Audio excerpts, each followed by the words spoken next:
जय भीम जय संविधान। जो कि આપણે અચાનક લાઈવ આવ્યા છે એટલે લોકોને ખ્યાલ ન હોય એટલે બહુ ઓછા લોકો જોડાય છે, પણ જે લોકોને ખ્યાલ પડે, જે લોકો જોડાય એ બને એટલો વિડીયો શેર કરો, બને એટલું લાઈવ શેર કરો। મુખ્ય મુદ્દાની વાત કરું તો તમે મેળાની મુલાકાત તો લીધી, પણ આ મર્યાની મુલાકાત તમે ક્યારે લેવાના છો?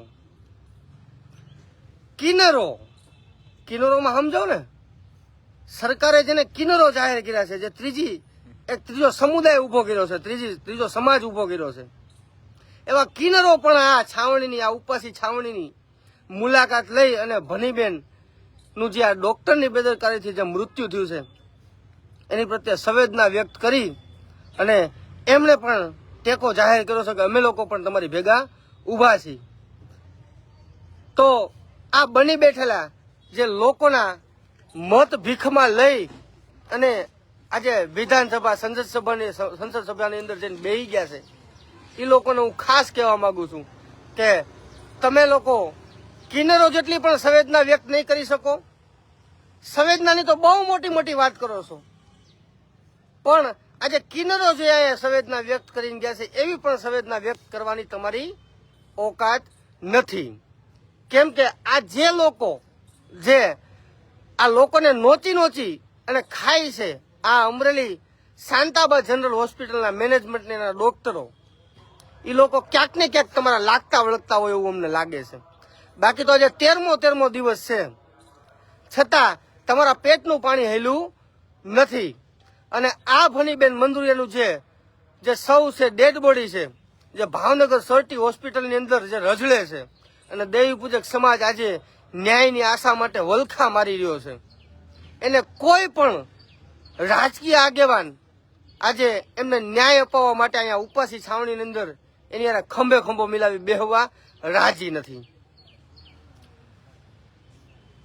જેટલા પણ રાજકીય આગેવાનો છે, જે પણ રાજકીય નેતાઓ છે, જે લોકો પદ ધારણ કરીને બેઠા છે, જે લોકોના મત મેળવી હારી સંવેદનાની વાતો કરી લોકોની જે કાંઈ તકલીફો છે એ તકલીફો પૂરી અમે કરી આપશું, અમે તમારી માટે અહીંયા ઉભા રહેવું, અમે તમારી માટે વાં ઉભા રહેવું, એવી મીઠી વાતો કરી અને લોકોને મૂર્ખ બનાવી અને જે લોકોએ મત લઈ અને જે આજે સત્તાના સ્થાન ઉપર વયા ગયા છે અને સત્તા જેના માટે સર્વસ્વ છે એવું જાણીને બેઠા છે, એવા લોકોને ખાસ કહેવા માંગુ છું કે આજે આ ગરીબ પરિવાર, દેવી પૂજક સમાજનો ગરીબ પરિવાર આજે 13 દિવસથી આ ન્યાય માટે વલખા મારી રહ્યો છે, પણ તમે તમારી સંવેદના વ્યક્ત કરવા માટે ક્યારે આવશો?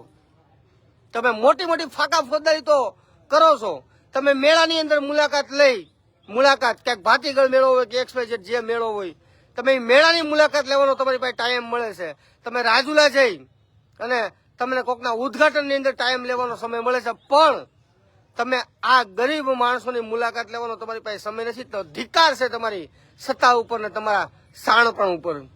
શાણપણ એવી જગ્યાએ કરવાનું હોય જ્યાં તમે શાણપણ કરી શકો, પણ મેળા માણે પણ તમારું શાણપણ કરો છો એ તમારા શાણપણ ઉપર ધૂળ પડી છે, તમારી નેતાગીરી ઉપર ધૂળ પડી છે। ઘણા અહીંયા ઉપાસી છાવણીમાંથી દેવી પૂજક સમાજના લોકો રાજકીય લોકોને ફોન કરે છે, પણ કોઈને એવું નથી લાગતું કે આ લોકો આપણે સામેથી ફોન કરે તો આપણે એની ઉપાસી છાવણીની મુલાકાત લઈ અને જે પણ પ્રયાસ થાય, જે પણ આ લોકોને તાત્કાલિક ધોરણે ન્યાય મળે એ ન્યાયમાં આપણે ભાગીદારી કરીએ, પણ એ લોકો નથી બનતા। એનું કારણ છે કે આ માત્ર દેવી પૂજક સમાજ છે, આ એક દબાયેલો પછાયેલો સમાજ છે, આ સમાજનો કોઈ ધણી છે નહીં, આ સમાજને કોઈ તારણહાર છે નહીં, માત્ર દેવી પૂજક સમાજે જ પોતાનું તારણ કરવાનું છે અને પોતાના સમાજમાં પરિવર્તન લાવવાનું છે। બાકી આ જે બની બેઠેલા જે રાજકીય આગેવાનો છે, જે રાજકીય નેતાઓ છે, જ્યારે ચૂંટણી આવે ત્યારે ભિખારીની જેમ તમારા કસ્બા કબીલાની અંદર જે ભીખ માંગવા આવે છે, આ તમે એ સમય આવે ને ત્યારે તમે યાદ રાખજો। દેવી પૂજકના આગેવાનોને ખાસ કહેવા માંગુ છું કે જ્યારે આ લોકો તમારી પાસે ભીખ માંગવા આવે ને ત્યારે આ જે આંદોલન તમે કરીને બેઠા છો ને એ આંદોલનોને ત્યારે જવાબ આપજો। બાકી કોઈ રાજકીય આગેવાન તમારી વારે આવવાનું નથી, કોઈ માતાજી ભગવાન આજે કોઈ તમારી વારે આવવાનું નથી, આ તમને હું ખાસ કહી દઉં છું। માત્ર સમાજની જ તાકાત આ લોકોને ન્યાય અપાવશે। આજે ભનીબેન મંદુરિયાના ઘરે આ બનાવ બન્યો છે, હરેશભાઈના ઘરે આ બનાવ બન્યો છે, હરેશભાઈના ધર્મપત્ની આ ડોક્ટરના પાપે એક ભોગ બન્યા છે. કાલે સવારે તમારા લોકો જ અહીંયા વધારે સારવાર લેવા માટે આવવાના છે.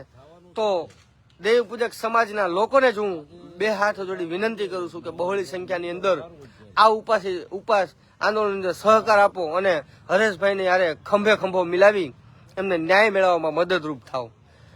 હવે વધારે નથી બોલવું, પણ આગળનું જે અમારી રણનીતિ છે, આજથી તારીખ 4 સુધીમાં, સાંજની તારીખ 4 સુધીની અંદર જો ન્યાય નહીં મળે, પીએમ રિપોર્ટ તાત્કાલિક ધોરણે 4 તારીખ સુધીમાં નહીં આવે અને જે જવાબદાર ડોક્ટરો છે એની વિરુદ્ધ ફોજદારી ગુનો દાખલ કરવામાં નહીં આવે અને અન્ય જે કાંઈ અમારી માંગણી છે પૂરી કરવામાં નહીં આવે, તો દેવી પૂજક સમાજના આજરોજ દેવી પૂજક સમાજના જે આગેવાનો છે, જે કાર્યકરો છે, જે લોકો છે, એ લોકોએ એવું આહવાન કર્યું છે, કલેક્ટર સાહેબને લેખિતમાં એવી આજે અરજી આપવાના છે કે તારીખ 4 સુધીમાં અમને જો ન્યાય નહીં મળે તો સમાજના આગેવાનો, ઘણા ખરા આગેવાનોના નામ લખાવ્યા છે, જે ભૂખ હડતાલ ઉપર ઉતરવાના છે અને ભૂખ હડતાલ કર્યા પછી પણ જો અમને ન્યાય નહીં મળે તો અમે અન્નજળનો ત્યાગ કરી અને છેલ્લા શ્વાસ સુધી અમે અમારી લડત આપવાના છીએ, જ્યાં સુધી અમને ન્યાય ન મળે ત્યાં સુધી. એટલે તંત્ર અને સરકારમાં બેઠેલા અમુક જે કહેવાતા જે રાજકીય નેતાઓ છે એને ખાસ કહેવું છું કે તમારી ખુરશીના પાયા ન તૂટે એના માટે પણ તમે અહીંયા આ લોકોને ન્યાય અપાવવા આવો.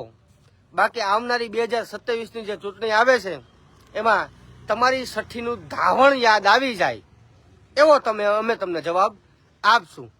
એટલે અમરેલીના કલેક્ટર છે અને કલેક્ટરને ખાસ કહેવા માંગુ છું સોશિયલ મીડિયાના માધ્યમથી કે આજે અમે તમને એક લેખિતમાં અરજી આપીએ છીએ, 5 તારીખ સુધીમાં, 4 તારીખ સુધીમાં અમને ન્યાય નહીં મળે તો અમે અહીંયા ભૂખ હડતાલ ઉપર ઉતરવાના છીએ અને ત્યારબાદ પણ અમને ન્યાય નહીં મળે તો અમે અન્ન જળનો ત્યાગ કરી છેલ્લા શ્વાસ સુધી અમે ઉપવાસ કરવાના છીએ. અને કદાચ તમે લોકો અહીંયા સવારમાં આ લોકો પોલીસવાળા એક નોટિસ પાઠવવા આવ્યા હતા, આ લોકોએ નોટિસ સ્વીકારી નથી.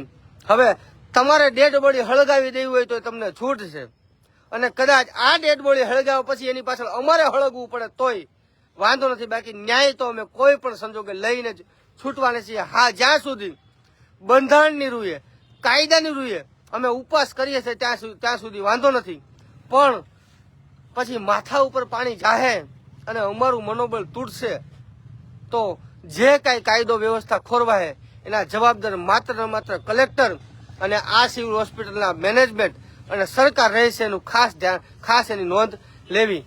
હવે દીપકભાઈ ચુડાસમા જે દેવી પૂજક સમાજના આગેવાન છે, આજે 13 દિવસથી તનતોડ મહેનત કરે છે સમાજને ન્યાય અપાવવા માટે. એમની જેટલી તાકાત છે એટલી તાકાત એ ઉપયોગ કરે છે. એમના મોઢે આપણે 2 જ શબ્દ સાંભળશું અને જે કાંઈ આજે અલ્ટિમેટમ આપ્યું છે એ બાબતે જ ચર્ચા કરવાની છે. બાકી તો બધી મેં વાત કરી છે લોકો વચ્ચે. હવે તમે આજે કલેક્ટર સાહેબને એક લેખિતમાં અરજી આપો છો, તે બાબતે સમાજને જાગૃત કરો અને સમાજને આ બાબતે આ લોકોને ન્યાય અપાવવા માટે આગળ આવે એવી અપીલ કરો અને તમારી જે રણનીતિ છે રણનીતિ જાહેર કરો. મિત્રો, આજે અમે એક નિર્ણય લીધો છે કે આવતી 5 તારીખે આપણે બધા ભેગા થઈ અને દેવી પૂજકના આગેવાનો, દેવી પૂજકના લોકો જેને ઘણી બધી સંખ્યામાં અમે નામ લખ્યા છે, એ બધાએ અહીંયા એક થઈ અને પહેલાં તો ભૂખ હડતાલ ઉપર બેસવાનું છે. એટલે કે જ્યારે માનીએ કે આપણે આ તંત્રનું પાણી હલ્લે અને આપણી જે ફરિયાદ છે એ સ્વીકારવામાં આવે, આપણને ન્યાય દેવડાવવામાં આવે અને અમારા ભનીબેન જે અત્યારે સિવિલ હોસ્પિટલમાં અત્યારે કોલ્ડ સ્ટોરેજ ઉપર રાખેલા હોય અને એની અમે અંતિમ વિધિ શાંતિથી કરીએ કે સનાતન ધર્મના મુજબ અમે જેની અંતિમ વિધિ કરી અને એ બેનને શાંતિ આપીએ કે એવું અમે કાર્ય કરીએ કે તો આ મુજબ અમે એક ભૂખ હડતાલનું આયોજન કરેલું છે અને એમાં દેવી પૂજક સમાજે બધાએ જોડાવાનું છે, આપણા આગેવાનોને બધાએ જોડાવાનું છે અને આ આગળની કાર્યવાહી એવી છે કે જ્યારે આ ભૂખ હડતાલની અમને કોઈ જવાબ નહીં મળે તો અમારા બહેનો પણ અમારા ભૂખ હડતાલમાં સાથ દેવા તૈયાર છે. તો આપણા હતા દીપકભાઈ ચુડાસમા જે દેવી પૂજકના એક નિષ્ઠાવાન આગેવાન છે. આ આંદોલનની અંદર હું પહેલા દિવસથી એમની ભેગો છું. એમની આપણે જે નિષ્ઠાને સો સલામ કરીએ છીએ કે સમાજ માટે એમને મરી મીટવા આમ ખપી જવા માટે પણ તૈયાર રહી છે. તો દેવી પૂજક સમાજના હરેક આગેવાન કાર્યકરોને લોકોને હું બે હાથ જોડી વિનંતી કરું છું કે આ આંદોલનને વેગ આપવા માટે બહોળીથી બહોળી સંખ્યામાં અમરેલી સિવિલ હોસ્પિટલના પટાંગણમાં ભેગા થાવ એવી વિનંતી કરું છું. જય ભીમ, જય સંવિધાન. બને એટલો મિત્રો આ વિડીયોનો શેર કરજો જેથી દરેક વ્યક્તિ સુધી આપણી જે વેદના છે એ પહોંચે અને અમુક નાલાયક જે કહેવાય છે ને કે કિન્નરો તો અહીંની મુલાકાત લઈ ગયા, એને તો એની સંવેદના વ્યક્ત કરી, પણ હવે તમે મફમમાં સમજી દઉં તો સારું છે કે તમે કયા સ્ટેજ ઉપર જઈને ઊભા છો. તો કિન્નરો આ ઉપાસી છાવણીની મુલાકાત લેતી હોય તો તમને ધૂળ પડી છે. બને એટલો વિડીયો શેર કરો એવી વિનંતી. જય ભીમ.